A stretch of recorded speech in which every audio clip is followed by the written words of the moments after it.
Okay, so hi, my name is Jessie, and today I'm going to do a deep dive in the movie Goodnight Mommy.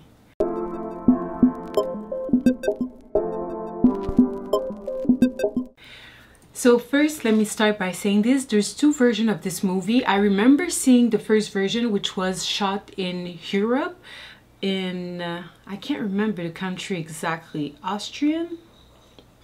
I believe it's Austrian. So I've seen the first movie, but it was years ago, so I don't quite remember the first one.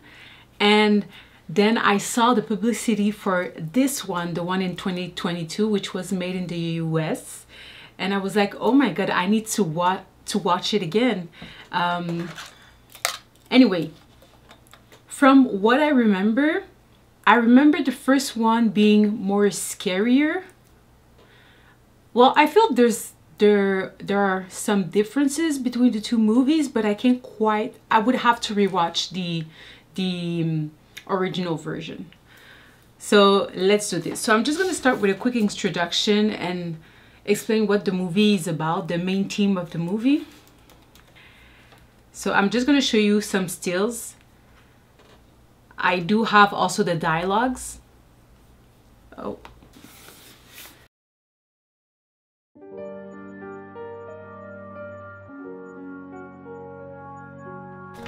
So let me start with the first introduction. So it was released on September 16 in 2022, and the duration of the movie is 92 minutes, so pretty short movie. It was directed by Severin Fiala and Veronica Franz, made in the US. Goodnight Mommy is an horror movie originally made in Austrian, like I said, and released in 2014. The main idea behind the work was the relationship between a child and his mother. Through the scenario, the question asked is, can the love of a mother be recovered? Which is a very interesting subject, because we know that the mothers are the one who nurture their children. The children go on vacation to their mother's house. The father is bringing them. The dad and the mother are separate, and they spend the vacation with their mom. But when they arrive at their mom's house, they realize that things are not the same, because she just got out of surgery. Now she has band-aid all over her face, so we can't really see her features. However, in the movie, we see a throwback where we see the mother singing to the two children before the parents were separated. She was singing a berceuse to her child, so in that scene we're able to see her face and stuff. But now, years later, now that the parents are separated, they're going to their mom's house, and then we're not able to see the mom's face. But this is for us, the viewer.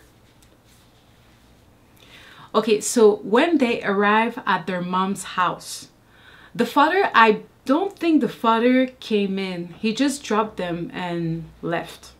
So they're like, Mom, what happened to you? And her response was, I need change, a fresh start. So for her, the fresh start was getting surgery, changing something about her face.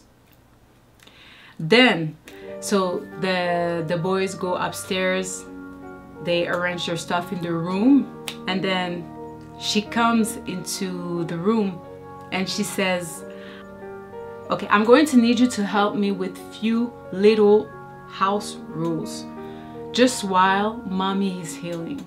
And I think her pose in this scene is kind of creepy, you know, the head like this. Who talks like this? And I think because as a viewer, the mom is the weird one. She is the weird one. And the children are the victim. Well, at least at the beginning, that's what we believe the story is about. So let's continue. So she greeted them, and then, you know, the boy is asking what rules exactly. And the way he's asking it is as if the little child is opposed to rules. Anyway, so she says no running or shouting in the house, no visitors or play dates, so people can't come in. And the son, because she cannot be exposed to the sun, because of the sun, she asked them to keep the blinds closed. And then she says, my office and my bedroom off limits. So's the barn, and no arguing, because the boy was ready to argue. So you see, the two twins, the one next to the mom is the one who asks a lot of questions. I think he has an issue with authority. That's how I would describe it. And then he gave her a drawing. He gave it to her and says, Mommy, I've made this for you. So throughout all these 4 scenes that I just presented, we still feel like the mom is the weird one and that the boys are regular boys coming to their mom's house. And then let's talk about the bandage. So you know, like when car gets older and you have to take it for repairs, people can be like that too. So that was the answer that the mom gave the children when they asked her about the bandage around her face. So she compared herself as a car, as a commodity basically. And then what to know about a band-aid is that a band-aid covers what's hurting while it heals. And I think that's interesting with the scene just before, because you can feel like there was some hurt going on, because in the drawing you see, we missed you, Mommy. And then there's the name of the 2 childs, so Elias and Lucas. Okay, so now after they put their stuff in their bedroom, then she says, why don't you go play outside? Or why don't you run outside and play? So that's what they did. So you see this scene where they both playing. You see the garden, and then what he's holding a gun, which is kind of weird for a child to have like a gun to play. It's kind of ironic, but I only realized that at the end of the movie, because as a viewer, when the story is starting, you feel like the mom, or my expectation at least, was that the mom was the crazy one and the children were the victims.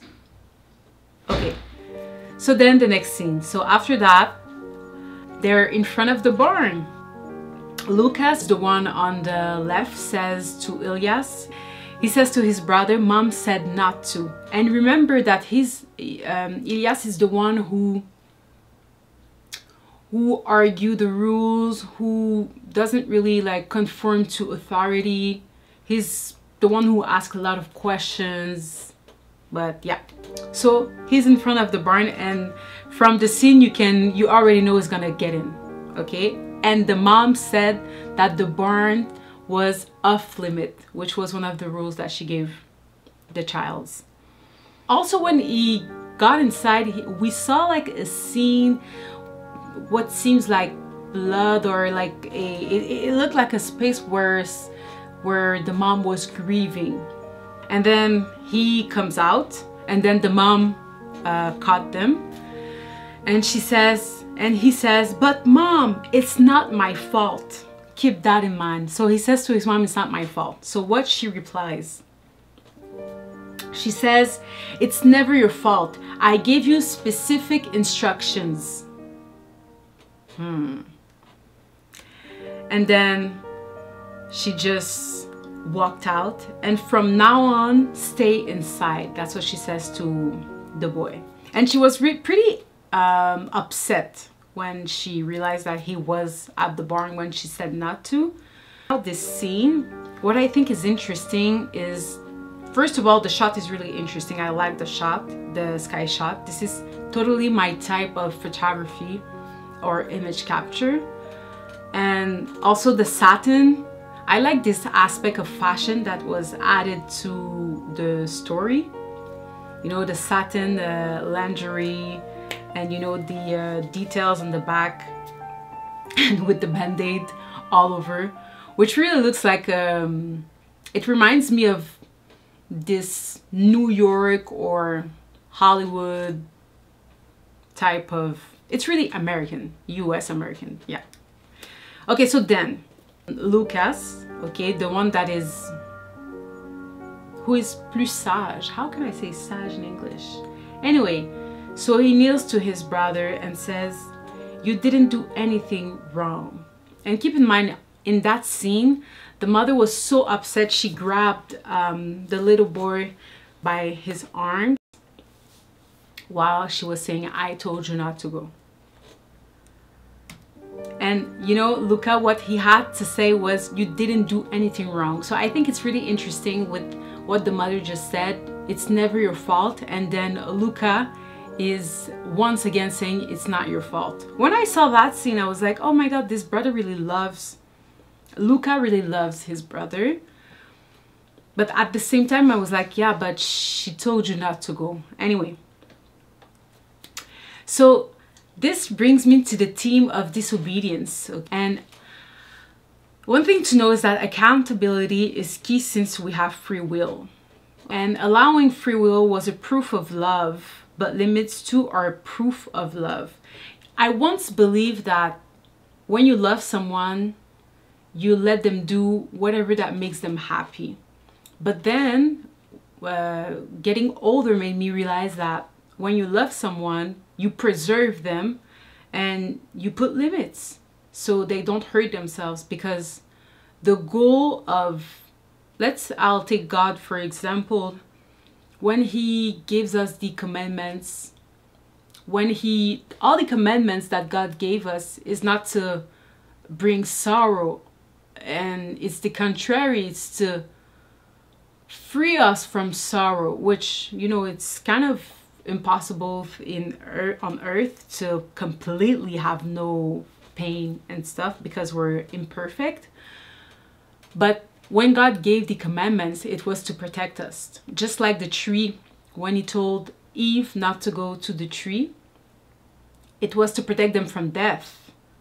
Even though like the consequence was not right away, like eating and then dead, it's still something that happened years and years later. So then when Lucas said it's not your fault, I feel like denial and lies are opposites of love. So let's say you do something wrong and your mom or your dad tells you, oh yeah, you did great.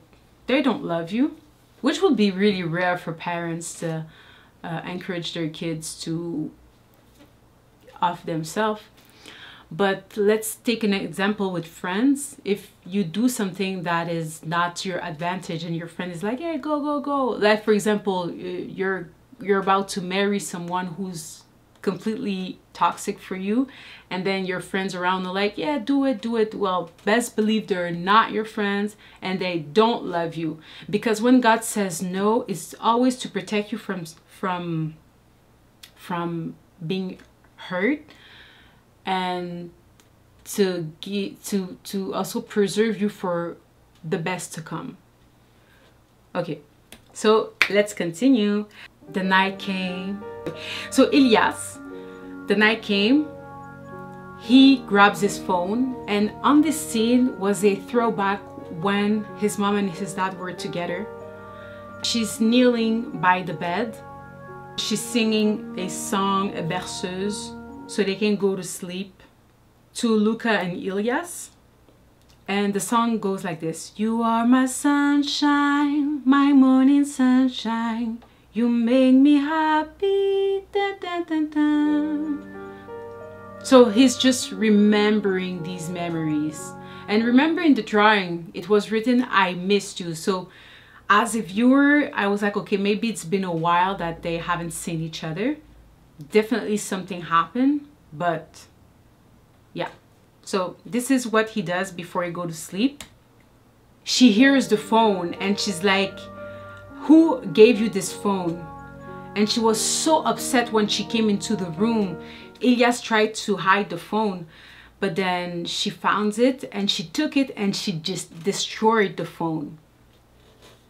She says to Elias, you need to learn what lying costs you. So she destroyed the phone. So the phone was completely destroyed, and this is what happened. And she said, this is what happened when you don't tell the truth. Yeah, I think there's a lot of layers in this movie. It's pretty interesting. So, because when she confronted Elias about the phone, he says, oh no, I don't have a phone, nah. And then she found the phone, and that's why she says, this is what happened when you don't tell the truth. But of course, in this sentence, there was a lot of layers behind it. It's not just about the phone, clearly. As a viewer, that's how I felt. So let's continue the next scene. So, you know, like this song that she used to sing them when they were younger, Elias and Lucas. Elias is like, okay, but mom, you don't sing to us anymore. Because when he asked her to sing the song so he can go to sleep, she replied, you're too old for that. Just close your eyes and sleep. You'll fall asleep. When the boys came into the house, the mom had the bandage all over her face, so they couldn't really recognize her. And then paired with the fact that she has a lot of rules and she seems to be mean. At least that's what us viewers are seeing throughout the movie. She seems to be mean, weird, and dangerous. And he came to the conclusion after all of that. And she also destroyed his phone. So Elias came to the conclusion, you're not our mom. Our mom loved us. So after that scene, what happened is that she was so upset, and she was like, she took Elias and went to the bathroom, and she poured cold water on his face, and she was like, say that I'm your mom, say that I'm your mom. And throughout this whole scene, it's so weird because you're like, who's the villain? Because if she didn't like Elias like he says, she wouldn't say that I'm your mom. She just would, I don't know. So at that point, I was starting to wonder, like, who's crazy in that scene? Who's the villain?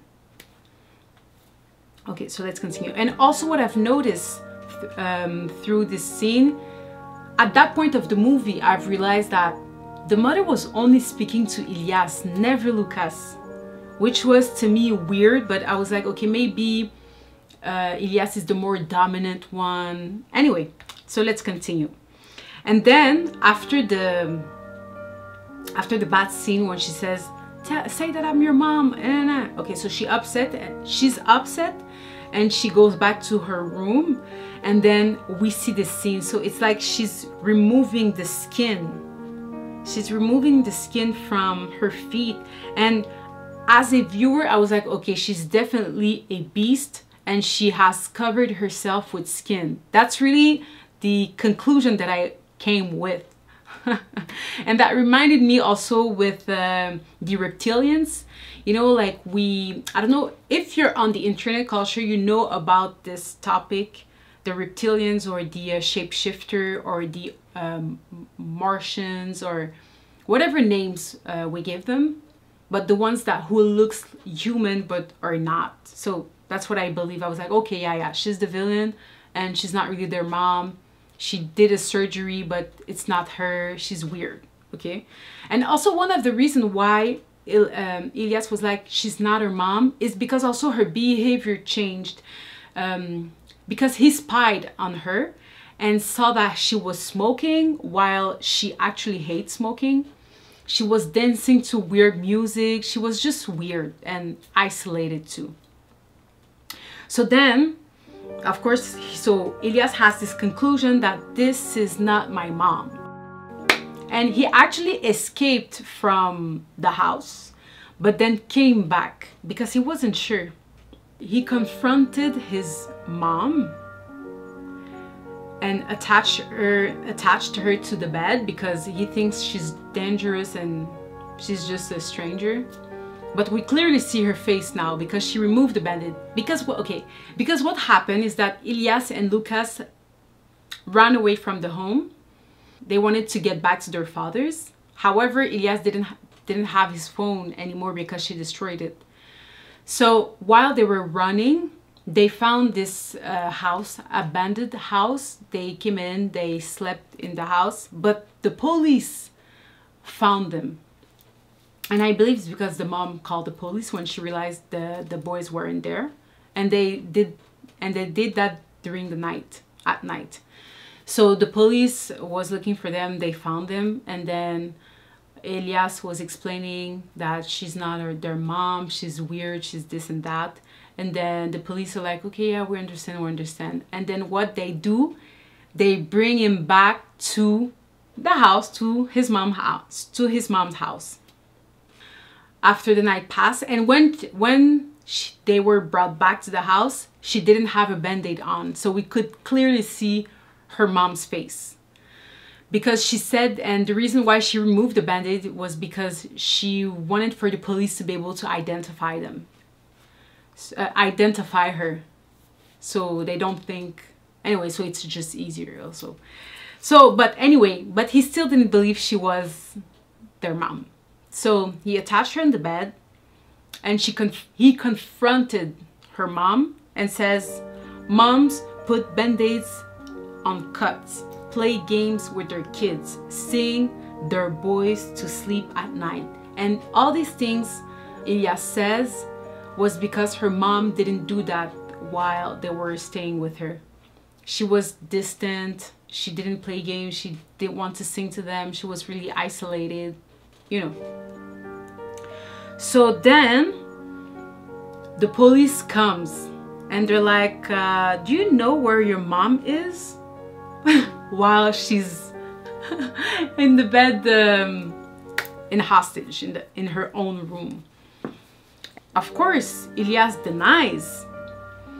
And that's when I realized that Lucas was never really there, because he was running out the house, preparing stuff to flee, to flee.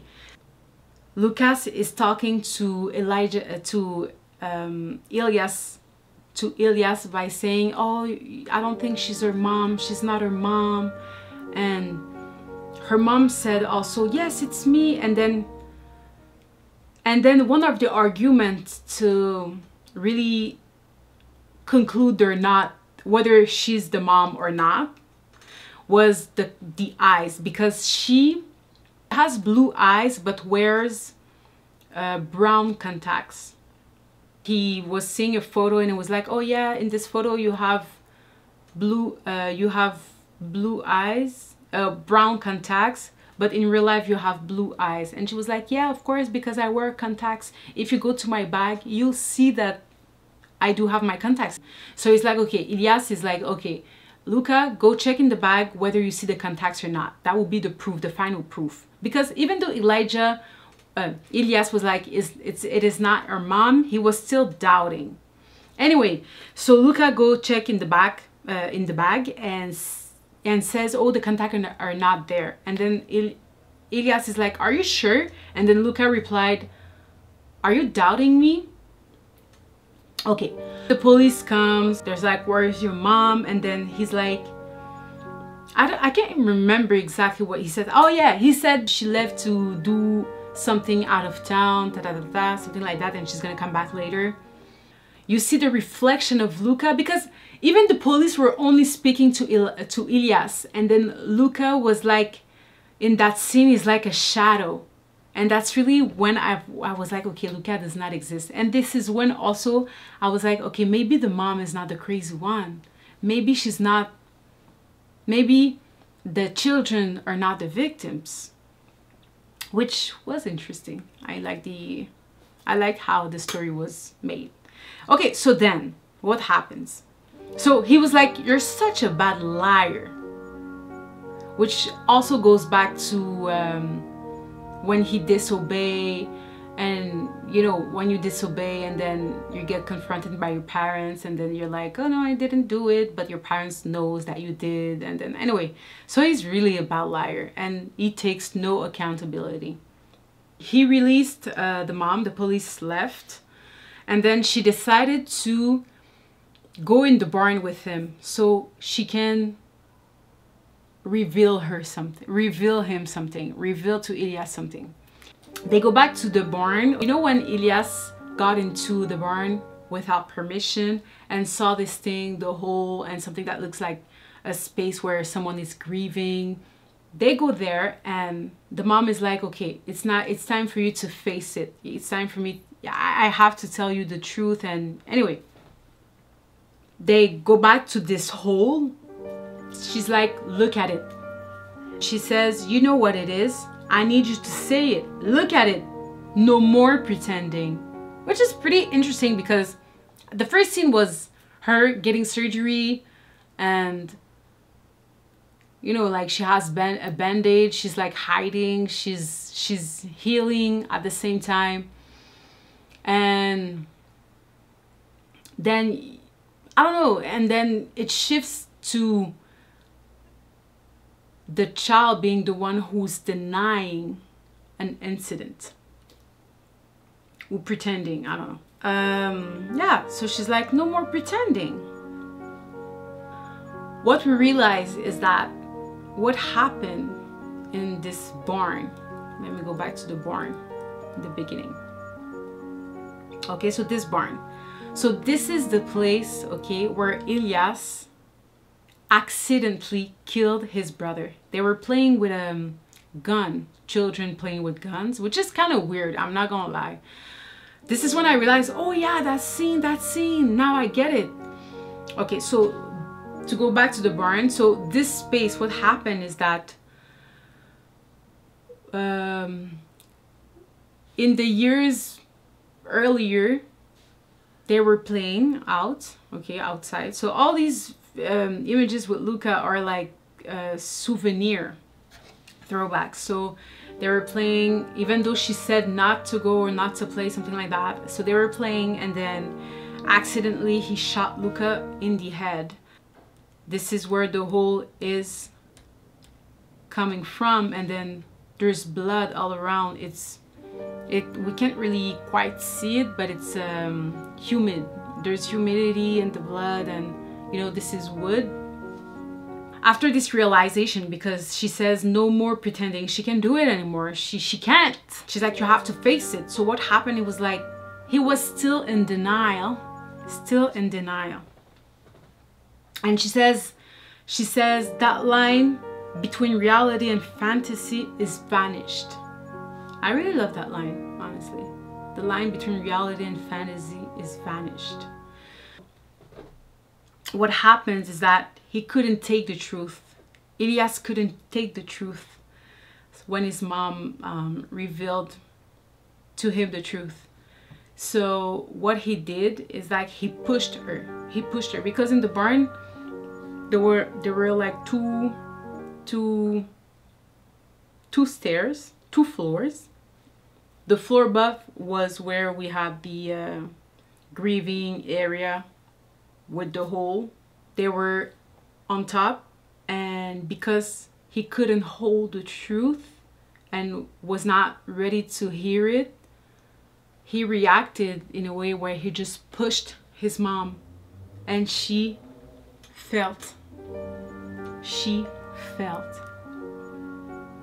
Of course, this was the lamp that she was holding, okay, while she was showing the scene to Elias.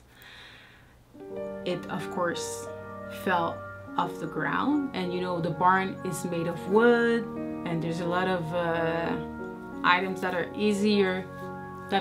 that easily can burst in fire or can be englobed by fire. Everything burnt out. So not only she died, okay, and the place burnt. This is crazy. All this because of denial. And remember, Luca was like, it's not your fault. The mom is giving instructions. He disobeyed. Then he has this voice of Luca saying, it's not your fault.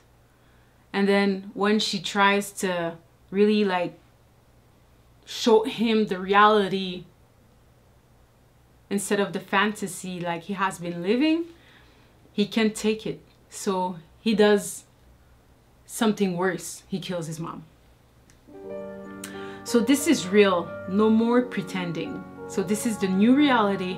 This is his reality. While he's here, he's crying, he's really like, the emotions are, anyway. So he's crying, Elias is crying, and then what we see appear, his mom and his brother, his twin brother, Lucas. And once again, see what the line is? So she bends over to to Elias and says, "You didn't do anything wrong, baby. You are so strong." Once again, denial. That is pretty sad. So, you know, one conversation that Elias had with Luca, okay, while they were staying at their mom's.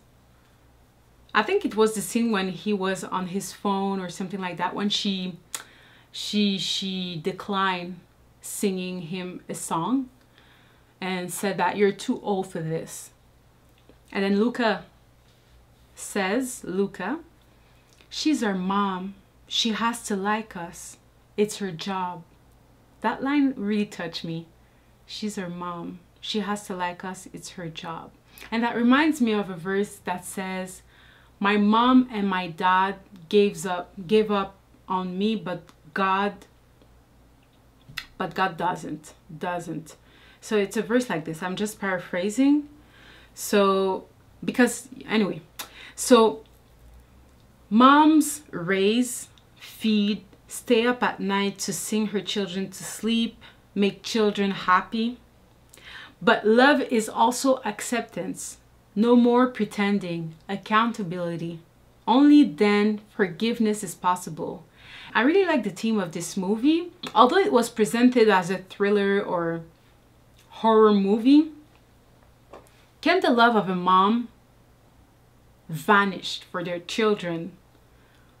Or is it really unconditional? I think this movie is really a great movie, and I think it raised a lot of good discussions. But what mom doesn't like their children? Because, you know, like, the children comes out of their womb. Anyway, so that is the conclusion of today's video, or Goodnight Mommy 2022, the US version. I don't remember the Austrian version. I would have to rewatch it because I don't remember the boys being the criminals instead of the mom. But I feel, and I also feel like the Austrian movie was scarier. Anyway, I think I'm gonna have to rewatch it. Maybe, maybe not, I don't know. But the main theme of this movie, the bandage, when you have a scar and you put a band-aid on so it covers what's hurting, but at the same time it is healing. Going back to disobedience, you know, when there's a set of rules that are pretty simple to respect. It's always simple, but I feel like sometimes we have to acknowledge our perimeters. Okay, no, let me paraphrase, okay? Because I was thinking one time, I do have my nephew. So we do have stairs at home, and he was looking for his father, but his father was upstairs, but he was just in a different room. And then he thought his father was downstairs, and he's used to the fact that when we go downstairs, we don't let him take the stairs, we pick him up, because he's too little to take the stairs yet. He can go up, but to go down, forget it. So then he knows when we have no barrier.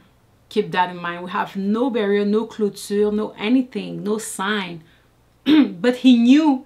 He was upstairs crying and hoping for someone to come join him. You know, that's the baby language. They cry to call you. So he was crying upstairs, but he didn't go down because he knew. And I was like, wow, this is so crazy how even little children knows their limits, even though there's no sign. There's no indication of no, don't do this. They just know. And anyway, Anyway, maybe I went too far, but it kind of reminds me of the Eden Garden. I don't think there was any clôture around this tree, the eternal life, the tree of eternal life, and the tree of good and evil. There was no barrier, and but still God gave the instructions not to go in there. So yeah, us human are really like disobedience creatures. That's really all I have to say. Okay, so yeah, that was one of the main theme. And also accountability, like you have to take accountability, and there are consequences to every actions and decisions that we make, whether they're positive or negative. And also I feel like, but I'm not gonna say I feel like, but limits are proof of love, contrary to what we think. Sometimes we're like, oh my God, I can do whatever I want. My parents probably don't love me, da da da da da da. But limits are there to protect you, and they're there as a proof of love. If one wants to protect you, you know, because danger is there. Danger is there, whether you like it or not. Also, the denial part was crazy, like the denial and the lies. And that reminds me, when we seek repentance, from God, you have to admit you're wrong. And since we all have ate the tree of good and evil, we all know what's right and wrong, whether we want to admit it or not. So it's really like, repentance is really you admitting you did wrong. And denial is so dangerous, and we have seen it in this movie. And then finally, the last theme was love, the unconditional love. I honestly don't think, I think it's pretty, it would be very hard for mom not to love their children, even after committing something really terrible like that, because the way God has made the family structure and the mom and this relationship she has with her kids, it's like they're the nurture. And fathers too love their children. But anyway, and contrary to what I kind of believed, love is also acceptance. And that reminds me, and we could go to the subject of surgery. Self-love is acceptance. Maybe, okay, maybe I don't like my head structure, let's say, okay, my long face, and now I want a rounder face. But you know, like, to make that happen, I would have to suffer a lot and risk my life and have years and years of healing and use a lot of resources, whether it's money, time. But just self-acceptance would be so much better. And self-acceptance also leads to finding new ways to do my hair so my face, so it complements my face, or to, you know what I mean? You know, it's like acceptance is so key with love. Or also to see something that is not perfect and just accept it. Just like us human, we're not perfect, but you're still able to show love. Or to if you're married, you're still able to show love to your husband or to your wife, even though they're not perfect, because no human is perfect. So acceptance and accountability also. When you do wrong, be able to admit it, because it's hurting the other one. Just like with God, I think we're hurting God when I think it's also orgueil. How can I say orgueil? It's pride. The opposite of love is pride. That's it. So I really hope you enjoy. Let me know if you've watched this movie, what you thought about, and if you have any other themes that you saw in that movie, or if you just want to leave a comment or just show some love. And I'll see you in the next video.